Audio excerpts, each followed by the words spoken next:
seorang ejen takaful untuk kuasai benda ni. Sebab kita sekarang di era digitalization yang mana orang semua ke arah online. So, dan kita boleh nampak trend dia sekarang ni, perniagaan takaful ni pun dia dah ke arah benda tu dengan sistem, support sistem kita yang memudahkan kerja-kerja kita sebagai seorang ejen. So nak tak nak, suka atau tak suka, kita kena juga menguasai benda ni supaya dia akan membantu melonjakkan kita punya bisnes dalam takaful.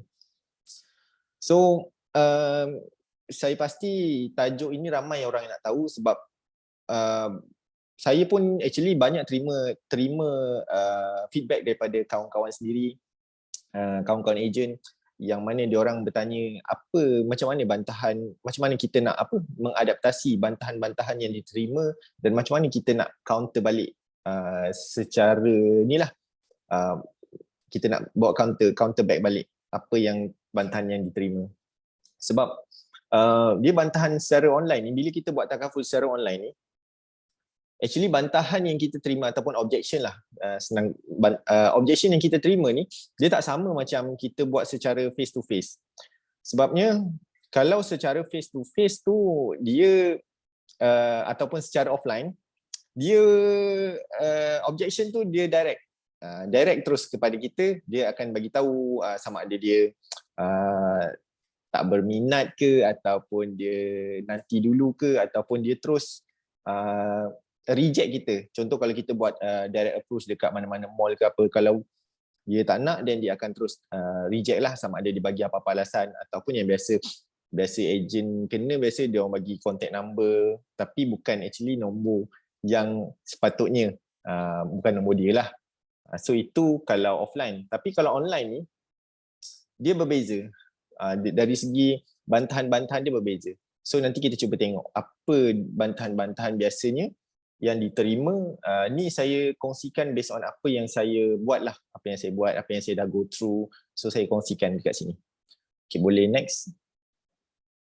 So ini antara intipati apa perkongsian saya yang akan saya sentuh, yang saya akan kupas. Yang pertama adalah bantahan itu sendiri, yang kedua situasi atau jenis-jenis bantahan, dan yang ketiga ini cara macam mana kita nak mengatasi bantahan, dan yang keempat saya selitkan juga bagaimana kita nak mengklasifikasikan kategori prospek tu. So dan yang kelima, nisbah mengatasi bantahan secara online. Orang cakap ataupun orang panggil ratio lah keberkesanan dia. Okay, next. So kalau kita tengok kat sini, objection kalau kita tengok pada gambar ni, objection ni dia satu benda yang sangat besar dekat depan kita, especially dalam bidang takaful ni. Kita tak boleh lari daripada objection. Tetapi kalau kita dapat mengatasi objection ini, dia adalah satu peluang untuk kita pergi lebih jauh. So sebab tu kalau tengok pada gambar ni, objection tu dia duduk sangat-sangat besar. Tapi dia ada satu bukan lencongan, dia ada satu curve yang mana kita boleh mengatasi benda tu. So bila mana kita dapat mengatasi benda tu, so kita akan boleh pergi jauh. So kat sini benda paling penting adalah macam mana kita nak faham objection yang diterima, dan macam mana kita nak mengatasi benda tu supaya kita boleh melepasi halangan tersebut. Okay, next. Okay, so bantahan dalam konteks takaful. So ini saya create sendiri sebenarnya based on apa yang saya dah go through. So saya create. So actually bantahan ialah satu proses di mana prospek menolak tawaran proposal ataupun menangguh dalam membuat keputusan setelah perbincangan dilakukan. Maksud kat sini kita dah jumpa ataupun ini secara umum lah, bantahan secara umum yang mana kita dah jumpa prospek, kita dah buat fact finding, kita dah propose satu plan yang sesuai mengikut fact finding yang kita dah lakukan, and then berlaku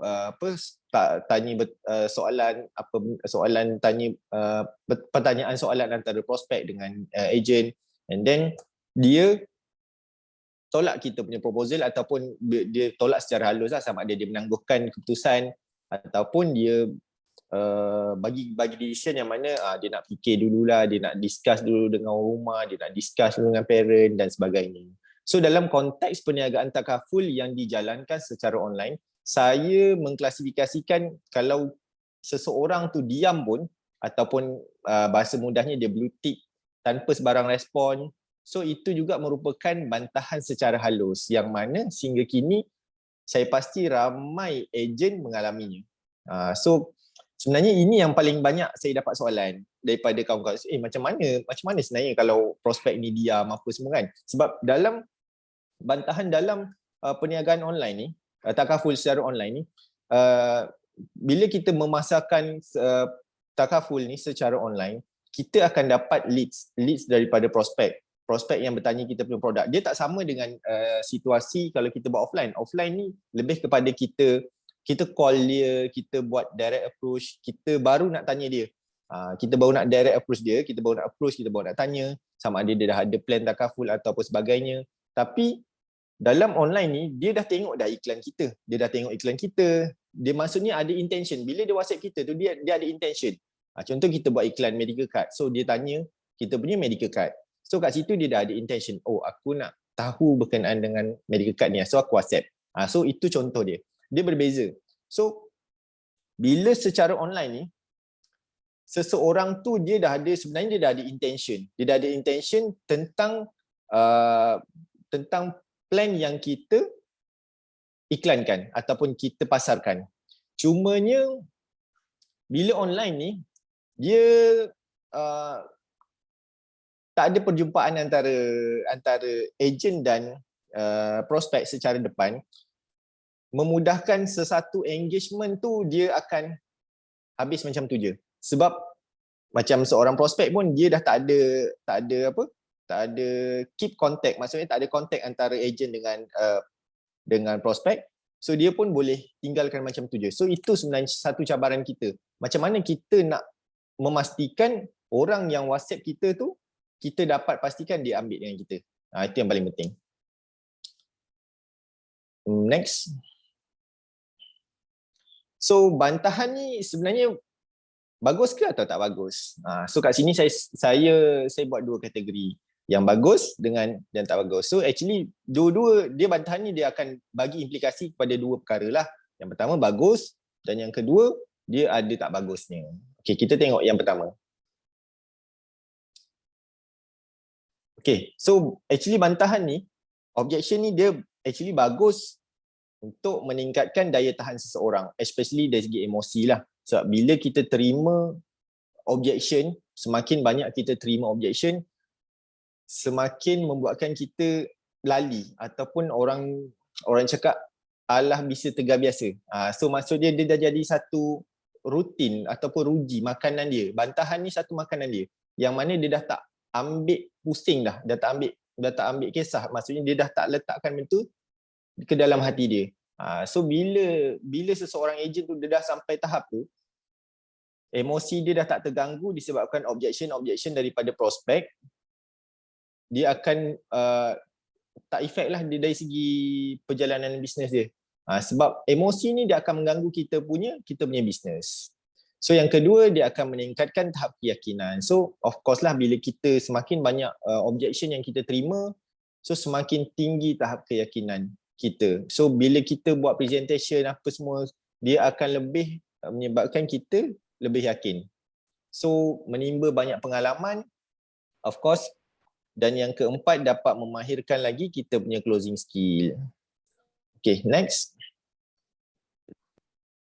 Okay, so yang tak bagus ni, bantahan ni dia menyebabkan kita punya mental down lah. So yang saya nampak, dia punya disadvantage untuk objection adalah ini je lah, saya tak nampak lain. So kalau kita dapat settle down benda ni, insyaAllah yang lain-lain tu kita akan dapat atasi sebaik mungkin. Next. So ini adalah situasi bantahan. Situasi bantahan ni saya klasifikasikan pada 3 kategori. Yang pertama, bantahan melalui phone call. Yang kedua, perjumpaan secara direct atau face to face. Dan yang ketiga, bantahan daripada WhatsApp. Cumanya Yang phone call ni biasalah kalau kita buat phone call, klien bagi alasan itu ini. So kat situ kita susah sebenarnya nak counter back dalam on the spot, sebab bila phone call ni, bila dia direct bagi tahu yang dia tak berminat, so biasanya dia akan stop kat situ. Cumanya yang saya nak tekankan adalah yang saya highlightkan warna merah lah, lebih kepada WhatsApp, sebab saya pun lebih banyak buat perniagaan Takaful ini secara online, yang mana memang lebih boleh dikatakan 100% saya menggunakan WhatsApp. So saya akan share lebih adalah situasi bantahan daripada WhatsApp. Okay, so ini adalah bantahan melalui WhatsApp yang saya terima. So kat sini kita tengok yang first blue tick. Blue tick tu rating paling tinggi yang saya terima. So dan saya pasti semua orang pun mengalami benda yang sama. So sebab blue tick ni dia bukanlah satu bantahan macam mana bukanlah satu bantahan yang saya tak berminat lah apa, dia secara senyap tahu, tapi benda tu sebenarnya memberi kesan ke kita macam mana kita nak convert dia, macam mana kita nak pastikan orang tu nak ambil dengan kita, sedangkan dia blue tick je. So that's why saya katakan dalam bisnes online ni, Takaful online ni, so blue tick ni pun boleh dikatakan sebagai bantahan. Sebab apa? Sebab ada cara penyelesaian dia ataupun cara untuk kita meminimaliskan blue tick ni dan kita maksimumkan macam mana untuk kita convert kepada closing. Dan yang kedua adalah survey. Survey ni pun yang paling tinggi jugalah. Yang paling tinggi selepas blue tick. So dia nak survey, dia nak compare plan A, plan B, plan C, lepas tu dia nak check dengan family dia, family members apa semua. So tu pun antara yang objection yang paling tinggi yang saya terima. Dan yang ketiga ni dia nak family plan. So ini lebih kepada medical card lah. Medical card biasa dia orang nak tanya, dia orang akan tanya family plan. So based on apa yang saya dah go through, objection yang saya terima paling banyak melalui WhatsApp adalah yang warna merah tu lah. Yang pertama, saya dapat blue tick, dan yang kedua, prospek nak survey. So itu yang paling tinggi. So saya yakin dekat sini pun ramai juga yang dapat benda yang sama juga. So kita cuba tengoklah apa solusi yang kita boleh kongsikan untuk kita sama-sama memastikan apa yang kita dah buat, apa yang kita dah invest, apa yang kita dah laburkan, so at least ada some return yang kita dapat. So kita tengok cara mengatasi dia sebenarnya. So bila kita buat online, kita tak jumpa orang tu. So macam mana kalau orang tu blue tick kita punya WhatsApp? So yang pertama, nak tak nak kita mesti kena follow up. So follow up ni actually dia ada banyak cara lah follow up. Follow up first tu kita boleh bertanya pada dia sama ada dia berminat atau tak. Itu apa yang saya buat bila mana dia blue tick ni. Blue tick ni saya kongsikan dia ada dua jenis. Yang pertama blue tick pada peringkat awal. Yang kedua dia blue tick pada peringkat akhir. Pada peringkat akhir perbincangan kita. Perbincangan antara kita dengan prospek. Peringkat awal ni biasanya okey, soalan nanti boleh kumpul saya akan jawab satu-satu. Okey. So blue tick pada peringkat awal. Blue tick pada peringkat awal ni biasanya kalau kita buat suatu marketing ataupun kita iklankan kita punya plan, so kita akan letakkan link. Kita akan letakkan link kita dekat kita punya iklan supaya prospek, bila prospek baca, dia berminat, dia boleh klik link tersebut. So leads akan masuk ke dalam kita punya WhatsApp. Contoh kita buat medical card ataupun kita buat hibah iklan bersama ke, hibah couple ke. So kita buat keyword tersebut. So keyword tersebut yang akan masuk ke dalam kita punya WhatsApp. So bila masuk, kita akan reply dengan soalan pendek ataupun kita introduce lah kita punya diri dan kita minta detail. Tapi dekat situ dia dah blue tick. Maksudnya itu adalah kategori blue tick peringkat awal. Maksudnya dia WhatsApp kita, bila kita first respond, then dia tak reply. So ini pun paling banyak juga yang saya dapat. So ini peringkat awal. Yang kedua, situasi yang kedua blue tick adalah bila mana kita dah hantar detail discussion apa semua. Bukan maksudnya detail yang kita nak sign up, belum lagi belum sampai ke tahap tu. Maksudnya kita baru discuss pasal plan yang kita hantar, dia reply, dia punya detail untuk kita buatkan quotation, dan kita hantar harga plan apa semua. Berlaku soal jawab dekat situ, dia tanya kita jawab, and then dekat last tu walaupun kita endingkan dengan soalan supaya kita tak nak benda tu habis macam tu je, kita kena blue tick. Itu kategori yang kedua, yang mana pada peringkat discussion tu prospek tak balas kita punya WhatsApp. Dan yang ketiga, yang ini pun banyak juga, diterima bila mana sesi discussion dah dibuat fact finding, and then prospek kata berminat. So bila berminat, kita hantar detail yang sepatutnya untuk kita daftarkan, sign upkan plan hibah ke ataupun apa-apa plan lah. Tapi dia tak reply. Maksudnya detail yang sepatutnya kita dapat tu tak come back balik ke kita. So bila kita follow up, dia blue tick. So dia dekat blue tick tu sebenarnya dia dah ada tiga situasi. Yang pertama peringkat awal, yang kedua peringkat pertengahan sesi diskusi, dan yang ketiga peringkat akhir yang mana dia kata dah berminat, and then kita hantar untuk dia bagi detail, tapi detail tu tak dapat balik ke kita. So bila tak dapat balik, kita tak dapatlah close case. So macam mana sebenarnya kita nak buat benda tu? So apa yang saya buat, yang pertama, kalau saya share untuk kategori prospek yang dah berminat, kita dah hantar detail untuk dia isikan, tapi dia tak reply balik. So apa yang saya buat, ini kategori yang pertama, bukan kategori yang pertama, kategori yang pertama, tapi yang ketiga tadi. Saya kongsikan yang situasi yang tu, sebab yang tu yang paling penting, sebab ramai juga ejen-ejen saya pun mengalami masalah yang sama.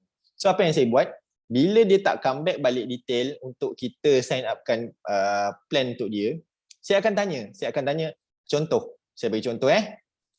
Salam tuan, tuan dah isi detail ke? Kalau boleh, tuan isikan hari ni, sebab saya ada 2-3 prospek lagi yang saya akan daftarkan juga. So boleh saya submitkan sekali. So itu yang pertama. Saya akan cakap macam tu. Contoh dia blue tick juga. Yang kedua, selang dalam 2-3 hari saya akan WhatsApp dia balik. Salam tuan, macam mana detail? Saya macam tu je. Kalau dia blue tick juga, saya akan WhatsApp dia kali ketiga. Saya akan cakap dia, salam tuan, senyap je. So biasa saya akan buat macam tu. Biasanya kalau 1-2 tu dia blue tick, yang ketiga kita WhatsApp dia pendek macam tu je, insya-Allah dia akan reply. Tapi reply tu kita tak pastilah sama ada dia berminat nak proceed ataupun sebaliknya, tapi at least dekat situ kita ada satu jawapan daripada dia. So bila kita dapat satu jawapan daripada dia tu, sebenarnya memudahkan kita untuk mengklasifikasikan prospek ni prospek kategori mana yang saya akan share nanti. Sebab kita sebenarnya paling penting kita nak identify dia tu sebenarnya kategori yang mana. So contoh, macam ada yang saya terima, bila kita WhatsApp pertama tak reply, kedua tak reply, yang ketiga saya cakap, salam tuan, senyap je. Oh tuan, maaf saya terlupa pula. Saya berminat, saya terlupa. Okey, saya akan hantar dalam masa dekat. Okey, kita tahu kat situ dia berminat, cuma dia terlupa. So ada situasi lain yang dia reply, tuan, saya ada masalah kewangan lah tuan, saya rasa untuk bulan ni saya tak dapat nak apply. Mungkin lagi 2 bulan saya akan. Okey, kita tahu. So prospek ini dia berminat tapi dia tak boleh sign up dalam masa terdekat. So kita boleh klasifikasikan dia sebagai contoh prospek apa-apalah yang kita boleh namakan dia. So at least senang untuk kita buat follow up untuk next lagi. So itu sebenarnya yang paling penting. So kita nak at least kita dapat jawapan dia. So kalau kita tak dapat jawapan dia, susah untuk kita buat nak kategorikan prospek tu prospek yang macam mana. So bila susah kita kategorikan, susah untuk kita buat follow up. Follow up yang macam mana yang kita nak buat. So penting untuk kita identify prospek tu prospek yang macam mana. So Apa lagi Apa lagi yang saya buat? Okay, itu andai kata dia berminat tapi detail dia tak bagi kat kita. Tu saya dah kongsi cara-cara dia. So, yang kedua pula, prospek berminat, dia bukanlah berminat, maksudnya dia ada intention. Sebenarnya setiap prospek ni kita boleh identify sama ada dia ni berminat ke ataupun dia ni macam alah dia ni macam saya saja je nak ni ataupun apa. So kita boleh identify macam mana? Dari segi body language dia, maksudnya bukanlah body language apa, maksudnya dari segi cara dia WhatsApp kita, gaya bahasa dia WhatsApp kita, kesungguhan dia bertanya kat situ, kita dah boleh identify dah dia ni sebenarnya berminat ke atau tak ataupun macam mana. So dia benda tu kita akan, dia nak explain pun macam ni dia itu sebenarnya insting yang kita boleh rasa bila kita banyak buat prospecting, benda tu kita boleh rasa sendiri. So prospek ni sebenarnya berminat, prospek ni sebenarnya kita boleh close. So dia ada satu insting benda tu. So yang kedua, kategori yang kedua adalah prospek tu berminat tapi di pertengahan perbincangan tu dia blue tick. Contoh, WhatsApp lead masuk daripada dia, contoh hibah couple. So kita pun hantar kita punya some intro kita punya diri dan minta detail kan. So kita buatkan quotation. Dia pun reply, kita buatkan quotation. Bila kita buat quotation, dia pun tanya, tuan, bagus lah plan ni, dia murah lah, coverage tinggi. Okay, kita pun bagi tahu dia, ini kita punya plan yang murah lah, kita punya plan yang paling mampu milik apa semua. Lepas tu dia akan tanya ni, at the end dia senyap. So macam mana kita nak counter orang-orang yang macam ni sebenarnya?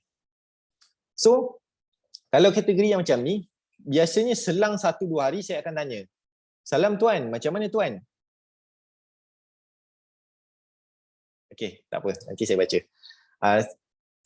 Untuk kategori macam ni, macam mana saya buat? So biasa saya akan tanya dia. Dia still follow up. Dia still follow up. Cuma cara follow up dia berbezalah mengikut kategori. So sebab objection online ni, cara kita nak atasi follow up je sebenarnya. Follow up je. Okey. So apa yang saya buat, saya akan tanya dia. Selang sehari lah, kalau rajin tu selang sehari saya akan tanya dia. Salam tuan, macam mana dengan plan yang kita discuss malam? Okey tak kalau kita nak proceed? Saya akan cakap macam tu. Saya jarang menggunakan perkataan yang tuan berminat tak nak proceed. Saya biasa akan bagi ayat yang macam tuan okey tak kalau macam ni tadi dia cakap, salam tuan, macam mana dengan plan yang kita discuss semalam? Okey tak kalau kita proceed? So saya biasa akan tanya macam tu. So kat situ biasa kita akan dapat jawapan, ataupun kalau tak dapat jawapan dia akan blue tick kita. So apa yang kita buat? Okey, kita tahu kategori prospek ni macam ni adalah prospek yang mana. So kita akan klasifikasikan prospek yang macam mana. So itu klasifikasi prospek tu saya ada dekat next slide, nanti saya akan kongsi lah. So yang pertama punya, yang last tadi, situasi yang pertama, yang mana bila dia WhatsApp, contoh hibah couple, dan kita hantar kita punya detail, minta detail untuk kita buat quotation, dia tak reply langsung. Ini paling banyak sebenarnya. Ini kalau 20 WhatsApp, contoh 20 WhatsApp yang masuk, 10 tu confirm macam tu. Lagi 10 tu lah yang WhatsApp reply apa semua. So tapi daripada 10 yang blue tick tu, kita tak boleh buang macam tu je. Sebab yang 10 tu nanti, at least 3 tu still akan, insya-Allah boleh convert kepada kita punya klien. Sebab ini benda ni semua saya dah lalui. Memang benda ni memang betul. Event saya punya agent pun semalam dia kongsi dengan saya, dia kongsi dengan saya satu WhatsApp yang prospek dia bagi tahu. Dia saya baca sikit. Dia ni prospek yang jenis memang tak reply. Jenis tak reply. Satu feedback saya punya agent ni, dia keep follow up, and last semalam dia share dengan saya, Waalaikumsalam, bagus tuan tak putus-putus reminder saya, thank you very much, insya-Allah saya nak ambil untuk saya dan suami. Nampak tak? Itu antara feedback, real feedback lah. Saya cuma tak sempat share, tapi saya baca ayat dia satu-satu. Dia cakap, Waalaikumsalam, bagus tuan tak putus-putus reminder saya. So thank you very much. InsyaAllah saya nak ambil untuk saya dan suami. Itu antara feedback-feedback yang diterima lah. Tapi ada juga yang dia tak reply pun ada. Maksudnya bukan prospek ni lah, prospek lain yang tak reply pun ada juga. Tapi at least macam saya cakap, daripada 10 yang kita follow up tu, at least 3, 4 akan ada. Kita kena yakin diorang ni, WhatsApp kita ni sebenarnya diorang dah ada intention. Tapi kita pun tak, kadang-kadang kita tak tahu apa faktor-faktor yang menyebabkan dia tak nak reply apa semua tu. Cuma at least bila kita dah dapat dia punya contact number, sebenarnya itulah yang benda yang paling best untuk kita sentiasa follow up. Kalau dalam bisnes online biasa orang panggil macam mana cara kita nak menghantui pelanggan. Dia samalah konsep dia sebenarnya. Dia sama konsep dia. Cumanya kita dalam bahasa kita panggil follow up macam tu je. So follow up yang tu biasa kita macam saya akan bagi nilai-nilai kesedaran macam itulah, kepentingan takaful.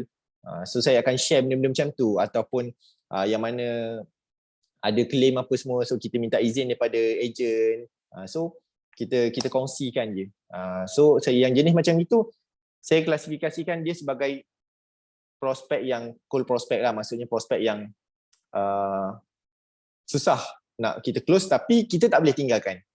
Kita tak boleh tinggalkan dia. So sebab apa kita tak boleh tinggalkan? Sebab kita nak dia sentiasa ingat kita. Walaupun dia tak reply ke apa, kita tak kisah benda tu. Yang penting kita sentiasa menghantui dia. Itu paling penting. Sebab tu kita perlu hantar-hantar benda macam ni supaya dia sentiasa ingat. Dia sentiasa ingat. Sebab ada orang yang tak pernah pun reply. Tak pernah reply WhatsApp. Tapi satu hari tu dia WhatsApp kita tanya pasal takaful. Ada. So that's why penting untuk kita sentiasa follow up. Dia follow up macam saya bagi tahu. Kalau yang jenis yang jenis blue tick first ni, saya biasa akan share kata-kata kesedaran macam tu. Ataupun kita promosikan kempen-kempen yang ditawarkan syarikat. Contoh macam non-medical limit. Tu biasa non-medical limit lah. Kita akan share. Okay, next. Apa lagi?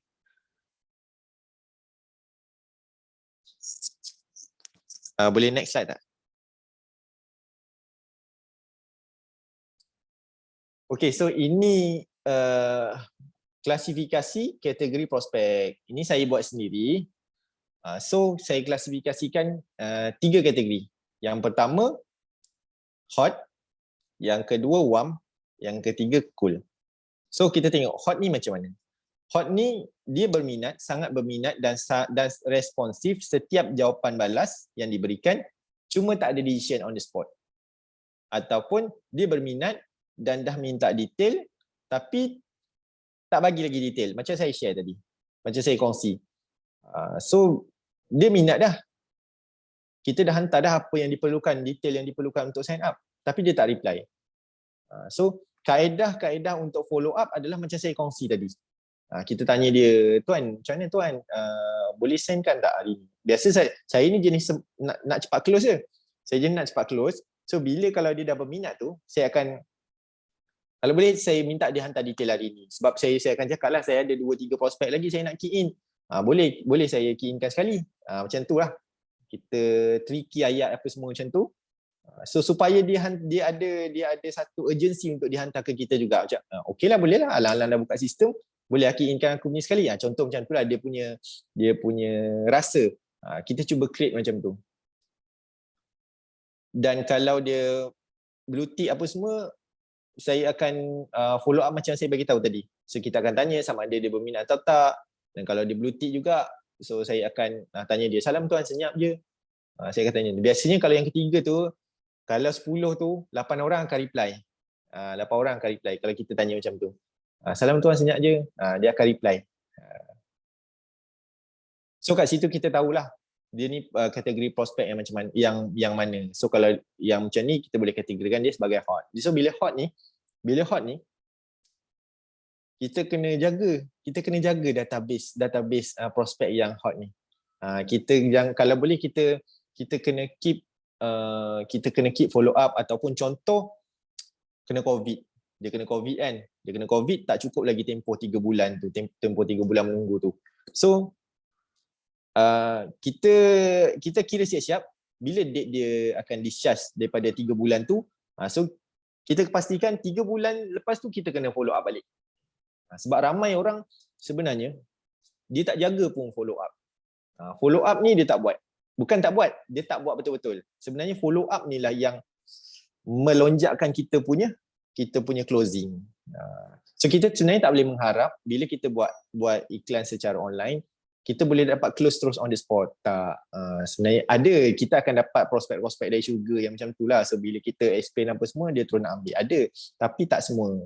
So yang selebihnya tu adalah daripada follow up. Follow up prospek-prospek yang macam ni lah. Dan yang kedua, kategori WAM. So WAM ni dia berminat dan respon setiap jawapan balas, tapi mereka kata nak survey. So apa yang saya buat kalau dia kata nak survey, saya pun cakap jugalah. Kita kadang-kadang cakap juga, tuan boleh tuan nak survey, tapi sampai bila nak survey kan. Tapi tak adalah cakap macam tu. Dia kasar sangat nampak dia sebenarnya. Saya akan cakap, okey tuan, boleh, tak ada masalah, tuan boleh survey, tapi insyaAllah kita punya plan ni memang yang paling mampu milik. Kalau tak percaya, tuan boleh survey dulu. Nanti lagi 1-2 hari saya akan follow up balik, tanya feedback. So lagi 1-2 hari tu saya akan tanya, salam tuan, macam tuan dah habis survey, macam mana feedback? Kita nak feedback dia. So kalau dia cakap, betul lah tuan, Takafi Kelas ni yang paling mampu milik yang kita dah survey, harga mampu milik, benefit pun okey, komprehensif. Itu yang kita akan terima lah jawapan balas. Ada juga yang blue tick. Sama juga, ada juga yang blue tick. So yang blue tick tu kita kena follow up dia. Sampai dapat jawapan sebenarnya. Seboleh-bolehnya sampai dapat jawapan lah. So kalau tak dapat jawapan tu, kita letakkan dia kategori cool. Kita letakkan dia kategori cool. So bila kategori cool ni, saya akan start blast awareness lah. Kita akan start blast awareness. So contoh dia cakap, dia dah nak survey kan, dia berminat apa semua. So macam saya nampak dia, dia ni berminat ni, boleh ni, okey ni, boleh close ni. So dia nak survey, alamak nak survey pula. So kita dah letak klasifikasikan dia sebagai WAM prospect, kategori WAM. Sebab apa? Sebab dia berminat, dah tanya sampai payment. Dia biasanya, apa yang saya nampak, bila prospek dah tanya, payment macam mana dia sebenarnya dah berminat lah tu. Maksudnya 70% tu chances untuk closing tu memang 70% ke atas bila dia dah tanya pasal payment. Tapi tak boleh juga close. Contoh, cakap last tu cakap nak survey. So alamak nak survey pula. Padahal kita dah letakkan dia ni prospek yang sama ada hot atau warm. Tapi dia kata nak survey. Okeylah, tak apa. So bila nak survey tu, kita selang 2 hari tu kita tanya feedback, tak respon. Terus kena blue tick. Terus kita kena letakkan dia kat cool. Tapi kita tak boleh tinggal dia. Sebab dari segi dari conversation awal dengan dia tu, kita dah nampak dia sebenarnya berminat. Tapi tak ada decision lagi. Sebab ada orang yang jenis macam ini. Dia jenis, aku tak nak lah reply. Aku tak reply lah. Sebab bukannya dia jumpa pun agent tu kan. Ada yang jenis macam tu. So kita still kena keep in touch dengan dia. So macam mana cara dia? Kita share awareness apa semua. Saya share satu benda yang kategori prospek macam ni.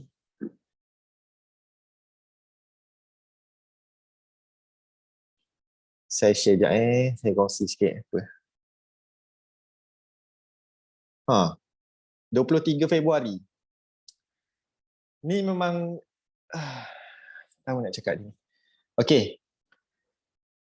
Dia blue tickkan WhatsApp saya dah daripada tahun lepas. Tapi still saya keep sharing apa semua. Tiba-tiba 23 Februari tu, dengan tak bagi salam apa, dia just WhatsApp nak tanyalah kan, saya ada beli rumah. And then kalau apa-apa jadi pada saya, hibah ni akan membantu ke atau macam mana? Maksud dia selama kita hantar tu, sebenarnya dia baca dan dia concern benda tu. Cumanya dia tak reply. So saya dapat soalan tu hari Sabtu. Tiba-tiba dia tanya. So saya explain lah pasal MLTT apa, sebab dia kata dia dah ambil dia dah ada MRTT Bank, MRTT masa beli rumah tu, tapi tempoh tu dah habis. So maksud dia tempoh MRTT dia tu tak sama dengan tempoh pinjaman. So kita pun explain dekat dia apa yang dia perlu ambil, apa semua kan, sebab apa implikasi dia kalau dia tak ambil semua. So maksud nampak situ apa yang saya nak share,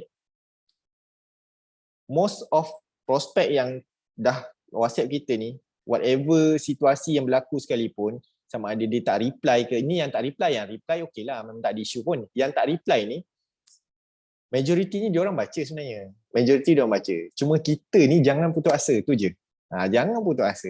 Memang kadang-kadang dia macam umpama kita kita apa bila kita follow up orang-orang macam ni, yang cold prospect ni, kita tak boleh mengharapkan macam ni, mengharapkan balasan dalam masa yang cepat. Sebab benda ni dia tetap akan ada. Dalam 10 tu mesti akan ada yang datang balik. Tapi itulah, kita kena keep buat benda tu. Kita kena buat supaya dia akan sentiasa ingat kita. So bila dia akan ingat, dia tahu yang kita ni ejen takaful. So kalau ada apa-apa soalan macam tadi, dia terus tanya. Dengan tak sempat bagi salam, dia terus tanya. So itu satu benda yang bagus lah sebenarnya. So bila kita keep follow up selalu, kita share. Macam saya punya ejen semalam dia share, terima kasih tuan, tuan tak putus-putus bagi reminder. So itu benda feedback yang bagus lah. So untuk prospek-prospek yang cool. Tapi ada je yang still blue tick. Ada, cumanya macam saya cakap lah, daripada 10 at least 3 kita dapat daripada kategori prospek yang cool ni pun dah kira sangat-sangat bagus lah sebenarnya untuk prospek yang jenis macam ni, yang cool. Okay, next. Okey, ini nisbah keberkesanan mengatasi bantahan secara online. So saya pegang rule of 30%. Ataupun kalau orang panggil Pareto lah kot, Pareto 30-70 So sebenarnya untuk keberkesanan mengatasi bantahan secara online ni sebenarnya lebih rendah berbanding secara face to face. Tetapi kelebihan online adalah kita boleh reach prospek tanpa had dan sepadan. Jadi kita kena gunakan kelebihan tersebut untuk mengatasi kekurangan yang ada. So sebenarnya kekurangan dekat online ni susah untuk kita buat conversion. Cabaran dia tu untuk bukanlah susah. Macam ni, cabaran untuk kita buat conversion tu daripada prospecting ke closing tu mencabar. Compare kita buat secara face to face. Sebab face to face ni dia orang kilas ini, kita boleh kilas lalas. Tak ada apa nak cakap lagi, dia pun sign. Itu kalau secara face to face. Tapi kalau online ni, kalau dia tak jumpa kita, dia kalau tak nak, dia biarkan je. Maksud dia macam tu. So sebenarnya keberkesanan dia untuk mengatasi bantahan online ni, kalau compare dengan offline ni, online ni lebih rendah, lebih mencabar lah sebenarnya, lebih mencabar. Tapi kelebihan online ni, kita boleh reach prospek tanpa had dan sepadan. So itu yang best sebenarnya bila kita buat online. Contoh, kalau sehari kita boleh, kalau offline saya pernah tanya saya punya kawan yang biasa buat offline, especially macam Nafis, dia buat offline, sehari berapa prospek dia boleh jumpa, dia boleh buat appointment. Contoh, dia boleh buat appointment sehari maksimum 6 ke 7. Itu pun dah orang cakap dah habis ni lah kiranya 7 prospek sehari. Contoh, boleh close 3. So sebenarnya kalau kita buat online tu, sehari tu kita boleh dapat lebih daripada tu untuk kita reach prospek. So itulah yang kelebihannya online. So bila kita buat online ni, kita boleh jimatkan cost. Kita boleh jimatkan masa. Kita boleh jimatkan tenaga. Cost, kalau kita kata satu leads tu RM5 mahal, kita cuba compare kalau kita keluar. Kalau kita buat offline, seorang prospek kita jumpa, berapa kos kita keluar? Seorang saja. Dengan minyak RM10, tol RM1.70 ke RM2.20 ke, pergi balik dah RM4.40. TO panas, itu paling murah. TO klien lagi. So dah berapa kat situ? Itu untuk satu prospek. So berapa banyak kita boleh jimat sebenarnya kalau kita tengok dari sudut ini. So kalau satu prospek RM5 ke RM10 tu sebenarnya still berbaloi. Still berbaloi lah sebenarnya, pada saya still berbaloi. Sebab kita boleh jimat. Lagi satu, kita boleh jimat masa. kita boleh buat benda lain. Kita boleh buat benda lain dalam prospecting berjalan pun kita boleh pergi balik kampung, kita boleh macam-macam kita boleh buat. So itu yang bestnya sebenarnya. So kita kena gunakan kelebihan dalam platform online untuk kita reach lebih banyak kita punya prospek dan kita boleh lonjakkan kita punya business. Okay, next.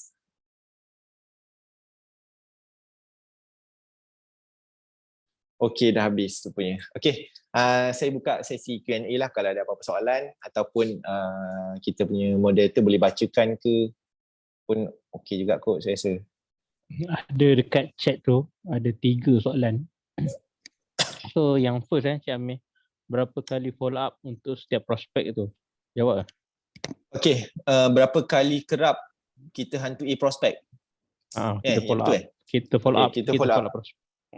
Okay, macam kategori yang pertama tadi, kategori hot tu, biasanya selang sehari ataupun maksimum 2 hari lah, jangan lebih daripada tu, kita follow up dah. Contoh kita dah hantar detail, tapi dia tak WhatsApp. Selang sehari tu kita dah boleh dah tanya dia. Macam ayat yang saya beritahu, kita dah boleh minta dah, dia dah boleh tanya. Kita dah boleh tanya. So kalau yang macam kata-kata kesedaran tu biasanya saya akan hantar at least minggu sekali lah. Kerap sangat pun tak. Pada saya tak sesuai kot saya rasa. At least kalau nak buat kerap pun at least 5 hari sekali ke, 4 hari sekali ke. Biasa yang tu saya buat seminggu sekali lah, yang tu seminggu sekali. So bila saya akan cari satu masa free, saya akan sorting balik prospek-prospek yang kategori macam ni, saya akan blast. So itu seminggu sekali saya akan buat. Okay, so yang ni soalan ni mungkin ramai juga nak tanya ni kan, macam mana Amir kategorikan prospek-prospeknya dalam WhatsApp? Maksudnya kita nak letak dia call ke atau prospek kena follow up ke KIV ke, macam mana nak susun? Okay, saya buat contact untuk prospek, saya cuma buat keyword je. Contoh saya buat Abu, dia ni survey dengan kita hibah couple. So saya akan buat Abu hibah couple Abu. Saya buat macam tu je. So saya buat kategori, saya buat secara bertulis. Saya tulis dekat dalam buku. So kita kan ada buku macam kita punya planning kan, business planning tu. So saya akan tulis nama untuk setiap prospek yang hot dengan yang warm je saya tulis. Maksudnya contoh dia berminat. Kita dah hantar detail lah. So saya akan tulis Abu berminat hibah berapa bulan. Saya akan tulis. Contoh yang ni saya yang kedua kena COVID. Ali kena COVID lagi 3 bulan. Berapa hari bulan saya akan remark kat situ. Dan lain-lain. Saya akan tulis lah supaya senang. Sebab kalau melalui WhatsApp je takut ada terlepas. Kalau saya takut terlepas lah. Yang daripada WhatsApp tu biasanya saya akan search sama ada kita nak follow up hibah ke, nak follow up medical ke. Saya buat macam tu. Sebab nama tu, daripada nama tu kalau contoh bila prospek tu dia dah sign up, saya akan tick. So bila nama-nama yang tak tick tu, so saya akan tengok balik. Contoh Ali ni tak tick lagi ni, mesti tak sign up lagi ni. So saya akan search. Saya akan search nama dia dekat WhatsApp, saya follow up. Saya buat macam tu. So Amir tak pakai WhatsApp business, tak pakai lah? Saya tak pakai WhatsApp business. Lagi satu benda bila saya buat secara bertulis ni, kalau macam kita tengah mati kutu tak ada prospek kan, sebab hari ni tak close lagi ke apa kan, kat situ lah buku tu lah saya buka. Buku tu saya buka daripada awal, mana saya tak tick apa, remark apa tu saya baca balik, saya cari prospek daripada situ. Saya buat macam tu. Okay. So next soalan, total berapa kali follow up? Tadi Amin dah jawab kan? Betul. So nak tanya, adakah kalau follow up dengan cara call ni berkesan? Maksudnya Amin cara follow up tu nak pakai WhatsApp type ke, voice ke, call ke, macam mana yang lebih berkesan? Untuk follow up cara call saya pun tak pasti sebab saya jarang follow up secara call. Saya tak pernah follow up secara call, jadi saya tak tahu apa feedback follow up. Macam mana kalau kita buat call. Saya tak pasti berkenaan tu. Kalau saya memang saya follow up secara WhatsApp. Saya follow up 100% secara WhatsApp. Maksud cara WhatsApp tu type ataupun voice lah? Saya akan typing. Saya akan typing. Bila mana saya guna voice note, bila dia dah ada intention berminat ke apa ke, so kita nak explain detail, kat situ baru saya akan gunakan voice note. Sebab kalau kita baru nak follow up, prospek kadang-kadang tak baca. Dia tak buka pun voice note tu. So better kita type, better kita tulis. Okay. So cara call ni maksudnya Amir pun tak ada jawapan yang Betul, saya pun pastilah. tak ada experience. Betul. So Amir nak tanya guna WhatsApp dari mula sampai close ke atau ada call? So pakai WhatsApp. Saya pakai WhatsApp. Pakai WhatsApp. So ni yang dalam chat lah. So saya bukalah ruang kepada siapa-siapa lagi yang kat sini. Kita ada 124 orang ni. Yang mana nak tanya boleh unmute, boleh tanya terus direct dengan Cik Amir. So satu lagi ni daripada Infak Syahirla ni, ada tak masa-masa tertentu untuk follow up? Pagi ke, petang ke, malam ke? Apa yang biasa Tuan Amir buat? Biasa yang saya buat bila saya follow up ni tak ada spesifik masa. Masa saya terluang. Bila saya ada rasa, sebab saya akan buka buku tu, pagi saya akan buka. So kat situ saya dah start follow up dah sebenarnya. Sebab lepas tu saya dah buat benda lain apa semua. So saya kena settle down benda tu pagi. So saya akan buat pagi lah. Tapi pada saya benda tu tak kisah pun. Tak ada spesifik masa kita kena follow up pagi ke malam ke apa ke. Mungkin lah adalah 1-2 orang prospek yang mungkin kita tahu dia punya nature of work dia. Oh ini memang dia jenis tak tengok handphone ni siang ni atau sibuk. So kita tahu kat situ, so kita follow up dia lepas waktu bekerja. Dia depends on situasi. Kita boleh sesuaikan. Tapi secara umum dia pada saya dia tak ada satu spesifik masa you kena follow up pagi, you kena follow up petang ke apa, tak ada. So ikut kita lah bila-bila yang kita betul, yang penting lah. kita follow up. Yang penting kita follow up, tu je yang paling penting. Okay. So ada yang lain? Kalau ada yang nak bertanya direct terus.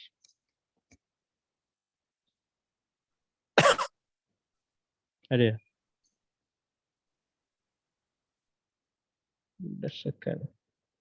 Berdasarkan pengalaman Tuan, purata umur yang suka guna WhatsApp. Purata umur yang suka guna WhatsApp, saya punya prospek ataupun leads yang masuk ke WhatsApp saya, average umur 25 hingga 45. Kadang-kadang lebih lah, ini average. Kadang-kadang ada yang lebih daripada tu, tapi average dia daripada 25 ke 45. 45 tahun. Okay. So Encik Amir, blast awareness secara personal ke melalui broadcasting? Saya pernah share sebelum ni, saya blast memang secara personal. One by one saya buat. Saya buat one by one. Saya sorting seorang-seorang. Contoh, saya type hibah couple dekat saya punya contact, dekat saya punya WhatsApp tu, hibah couple. So kita ada date kat situ kan. Ada date kat situ. Date, so daripada mana yang kita last contact dia. Contoh, sekarang hari Selasa, Rabu. So saya akan, contoh saya type hibah couple dekat saya punya WhatsApp. Last saya follow up untuk hibah couple adalah hari Sabtu. So orang-orang yang hari Sabtu tu saya akan WhatsApp balik. So saya buat macam tu, saya akan sorting satu, saya akan WhatsApp, saya akan follow up. Okay. So maksudnya kita bukan pakai broadcast lah, pakai saya tak pakai broadcast. Broadcast tu bila klien dah jadi klien baru saya buat broadcast lah. Okay. So kalau tak keberatan, boleh tak Cik Amir beritahu berapa total leads masuk sehari? Sehari tu depends lah, tapi saya boleh katakan average 10-15. 10-15, kadang-kadang lebih. So daripada 10-15 tu conversion rate dia? Saya biasa 30% je. Saya letakkan maksimum 30%. Lebih, 30%. Kalau lebih tu kira memang rezeki lah. Rezeki lah. Betul. So kalau 15, katakan 15. Berapa 15? 5.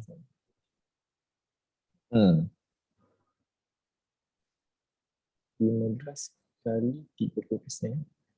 4.5 lebih kurang. So kira okey lah sebenarnya.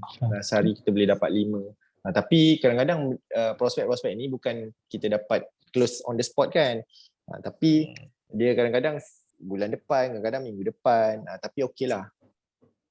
Okay. So Cik Aizul Hisham, apakah bentuk bahasa baik digunakan? bentuk bahasa baik maksudnya macam mana Bahasa Itulah. baik. So Cik Aizul nanti boleh unmute lah kalau nak tanya. Rata-rata ejen Cik Amir ni berapa kos dia habiskan setiap bulan untuk FBS? So macam Cik Amir mungkin sebelum ni dah share, mungkin banyak sebulan spend kan. So untuk ejen-ejen ni pula berapa pula kos untuk FBS? Ejen-ejen yang spend average 700 ke atas sebulan. 700 ke atas. 700 lah, 700 ke atas lah. Tapi saya rasa tak sampai, tak lebih 1000 kot saya rasa. Tapi around 3 tu lah, 700 ke atas. So memang ejen-ejen pun dah start 700, semua minimum 700 sebulan. Betul. So run tu Ejen-ejen yang dah lama tu 700 lah. Average so, 700 ke atas. Kiranya on setiap by minggu ke ataupun ada hari-hari kita on off ke macam mana? Kalau macam ejen-ejen tu dia depends pada dia, sebab saya pun tak pasti dari segi masa dia. Sebab dia orang mostly part time.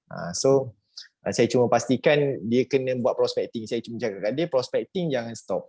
So macam mana sibuk sekalipun kena buat prospecting. Kena cari masa buat prospecting. So itu macam saya sendiri saya akan buat kalau ikutkan hari-hari saya buat. Cumanya tempoh dia biasa kadang 2 jam, 3 jam, maksimum pun 5 jam kot saya rasa sehari. Maksimum 5 jam sehari. Maksimum 5 jam sehari. So 5 jam tu pun dah dalam 15 leads masuk lebih kurang. Lebih kurang lah. Lebih kurang. So berapa bajet ringgit Malaysia harian untuk run iklan sehari? Saya letak 100 ke 100.5. Sehari 100. Tapi tak habis lah. Cuma cost tu dia tak habis sebenarnya. Dia tak habis sampai 100 pun. Sebab kita on kan pun ikut masa kan, ikut masa kita. So kadang-kadang 2 jam, 3 jam. So kadang-kadang sampai RM70, RM60. Macam tu lah. Sehari habis. Sehari 70-80. So kalau sebulan tu kita kira-kira lah jadi berapa. So purata kos FBS per month. So per month. So mungkin ada yang tak tahu lagi. Mungkin Cik Amir sebulan boleh kos berapa untuk FBS. Okay, so sebelum ni saya pernah kongsikan tapi mungkin ada yang tak pernah ni lagi ke apa ke. So sebulan saya spend dalam 1,500. Saya boleh katakan 1,500. Kadang-kadang 1,800. Dia tengok kadang-kadang kalau ada kontes ke apa ke, kalau kita nak all out so kita letak lebih lah macam tu. Tapi around figure tu. Makin lama makin naik lah dia punya bulanan dia kan. Betul. Okay, so bulanan okay dah. So ejen Amir berapa persen yang copy bulat-bulat strategi FB Amir ni dan berapa persen yang berjaya? Saya ejen, under saya ada 9 orang yang macam ni. Yang kopi bulat-bulat tu bulat-bulat susah juga nak jawab bulat-bulat sebenarnya. Tapi kita boleh nampak lah ejen yang buat tu, maksud dia mungkin daripada 100% tu mungkin dia follow dan 70-80% lah kot. Betul lah, 70-80% lah dia follow. Dalam 50% lah, 50% daripada contoh dah 8 orang tu bukan dalam 4 ke 5 orang lah, lebih kurang. So berapa persen yang berjaya? Daripada 4 orang tu maksudnya yang copy bulat-bulat. Daripada 8 tu mungkin 4 ke 5 orang lah. 4-5 orang yang follow lah. Okay. So semua memang part time lah. Part time. Semua part time. Okay, pukul berapa biasanya run iklan? Maksudnya kalau satu hari kan 2 hingga 5 jam. Waktu tu biasa pagi ke petang ke malam? Waktu tu dia sebenarnya tak ada spesifik waktu yang saya boleh kata kena iklan pagi ke petang ke. Cuma saya boleh suggest pagi boleh try pagi, ataupun boleh try tengah hari, ataupun boleh try petang. Boleh try antara pukul pagi tu dalam pukul 10, tengah hari dalam pukul 12, atau petang dalam pukul 2.30 macam tu, 2 ke 3. Kalau malam saya tak pernah buat. Saya tak pernah run malam. Tapi malam saya boleh sure feedback baik lah saya rasa. Feedback daripada prospek tu. Cumanya cost dia lah. Kadang-kadang RM50. Malam tu RM50 boleh habis dalam masa setengah jam. 15 minit kadang boleh habis. So kalau macam Amir sendiri, banyaknya pagi ke petang ke malam run?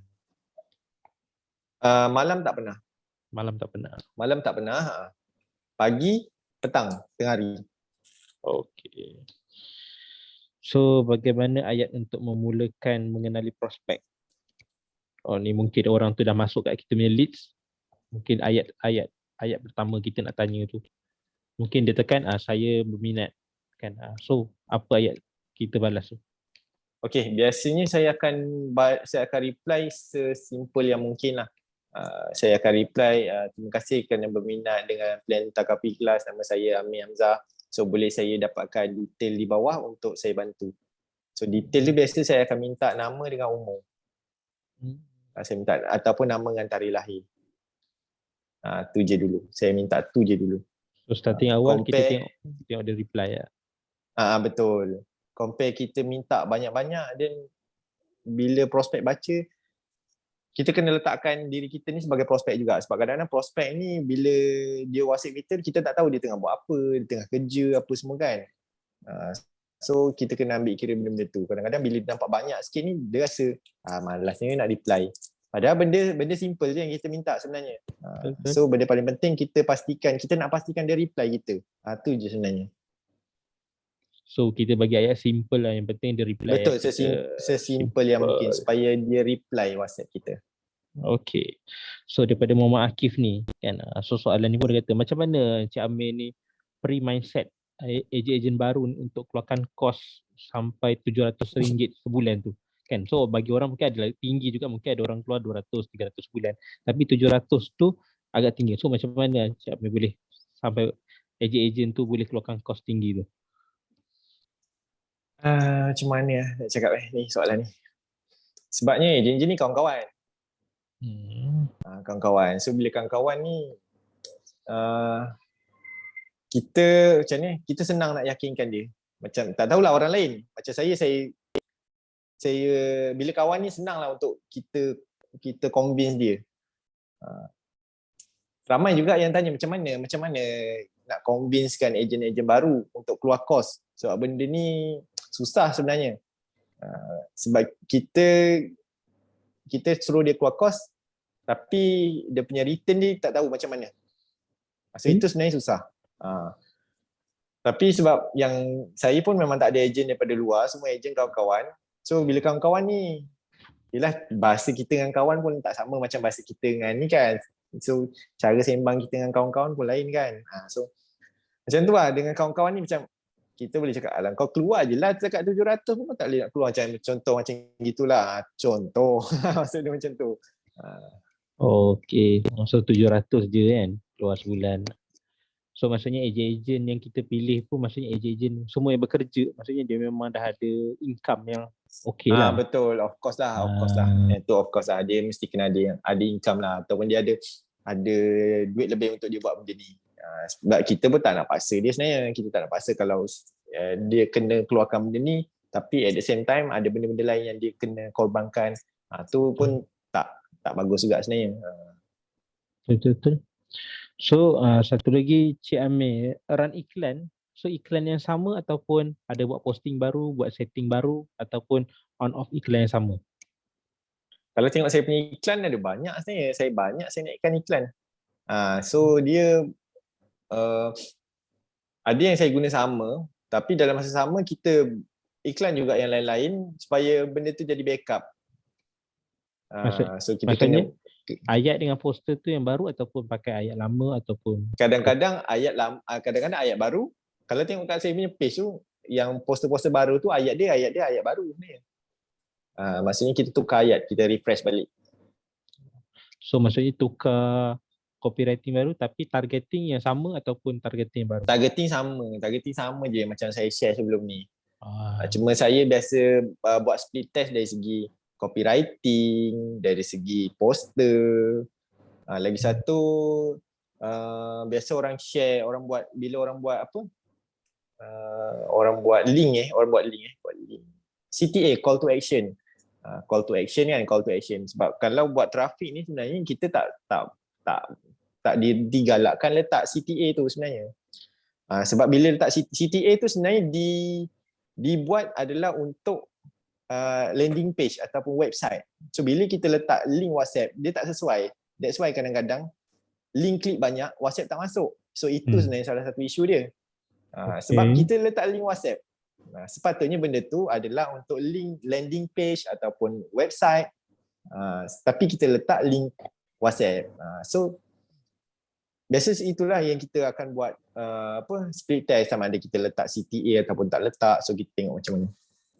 Oh, maksudnya iklan Cik Amir ni ada iklan, ada copywriting tapi tak ada letak nombor link, tak adalah. Link ada tapi CTA tu tak ada. Okay. Link tu di post lah. Di post lah. Di post. Alright. Apa agaknya rasa FB Ads ni sebab step sama tapi result tak sama?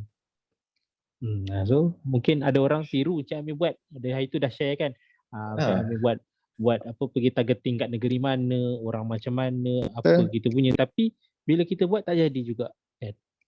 So itu mungkin kata harapan rezeki lah masing-masing kan. So mungkin Facebook ni pun dia ada juga bacaan dia kan, algoritma dia. So mungkin orang macam ni dia sebab macam yang saya tahu sikit-sikit pun Facebook ni kita macam bidding harga juga dalam Facebook ni. So siapa yang spend banyak, so kita punya iklan tu akan lebih banyak keluar berbanding dengan kalau kita spend RM5, RM10 kan.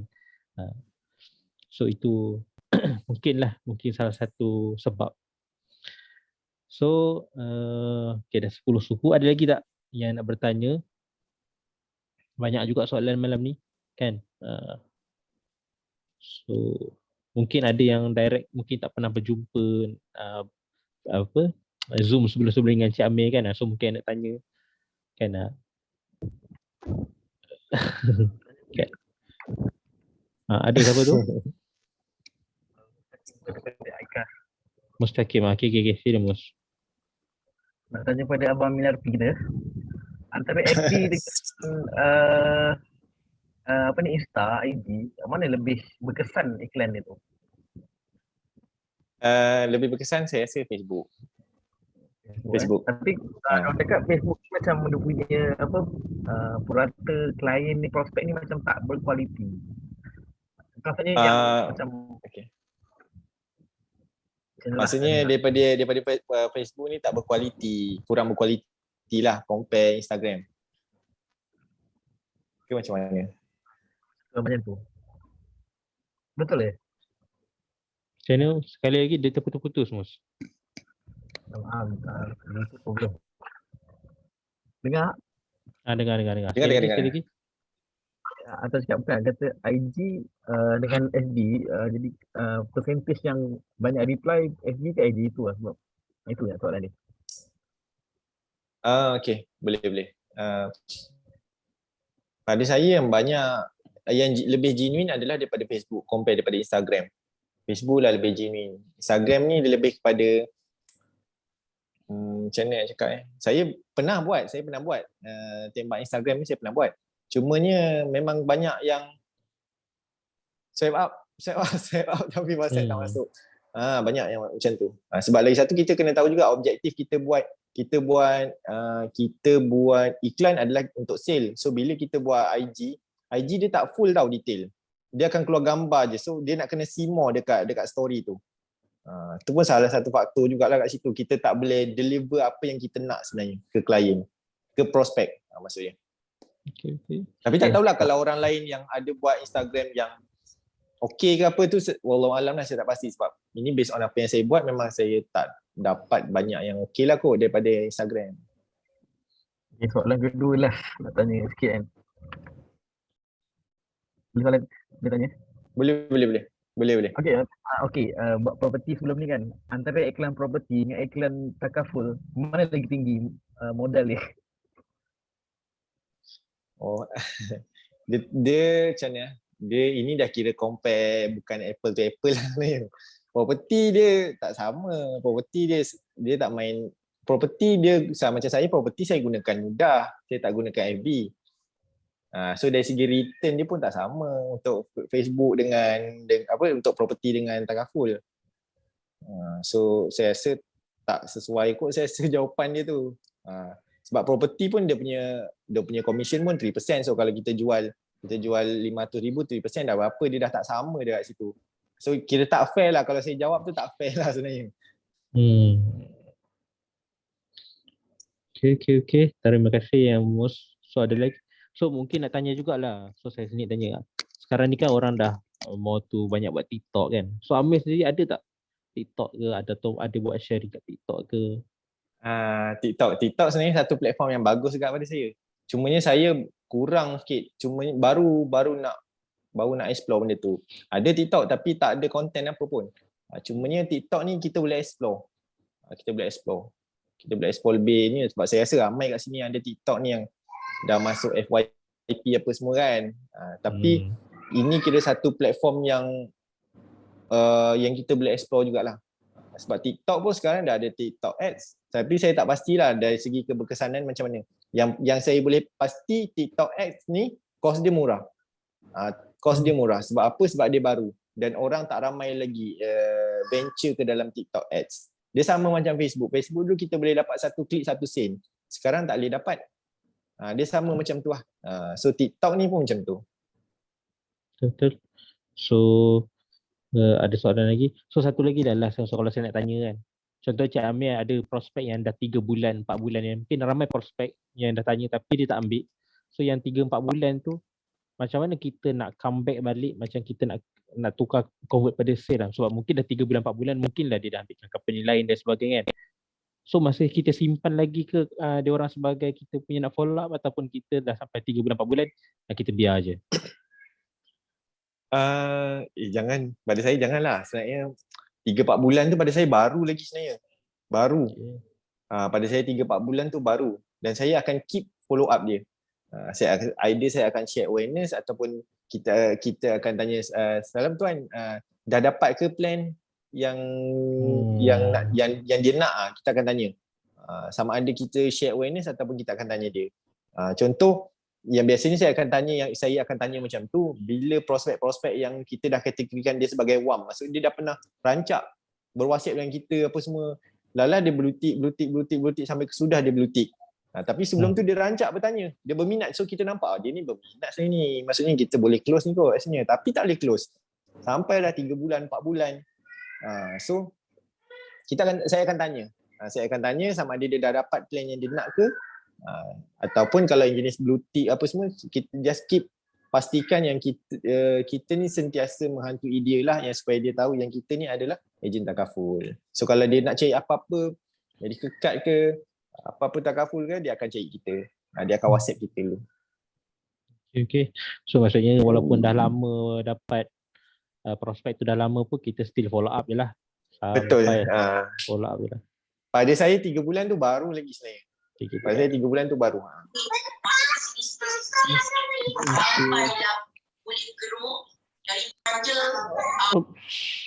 Okay. So, masa dah pukul hampir 10.30. So, last open kalau ada soalan sebelum kita nak tutup. Kalau ada soalan. Ada tak last? Okay. So, kalau tengok macam tak ada dah. So, terima kasih kita ucapkan kepada Encik Hamzah pada malam ni yang sudi berkongsi dengan kita punya benda baru untuk online kan, yang mana kita sekarang ni pun sejak daripada PKP memang orang kata apa, online lah, kita semua buat online kan, so kita tak ada offline.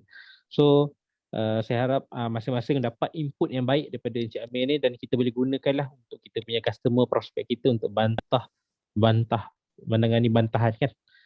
So itu. So untuk itu terima kasih kita ucapkan kepada Cik Amir Hamzah. InsyaAllah kita akan jumpa lagi dari sesi sharing JOS yang akan datang.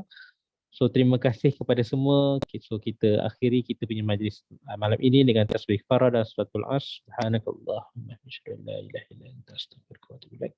Bismillahirrahmanirrahim. Wal 'asri innal insana lafi khusr. Okay, sekian. Assalamualaikum warahmatullahi wabarakatuh. Terima kasih semua. Terima kasih. Terima kasih Tuan Ahmad. Sama-sama. Terima kasih semua.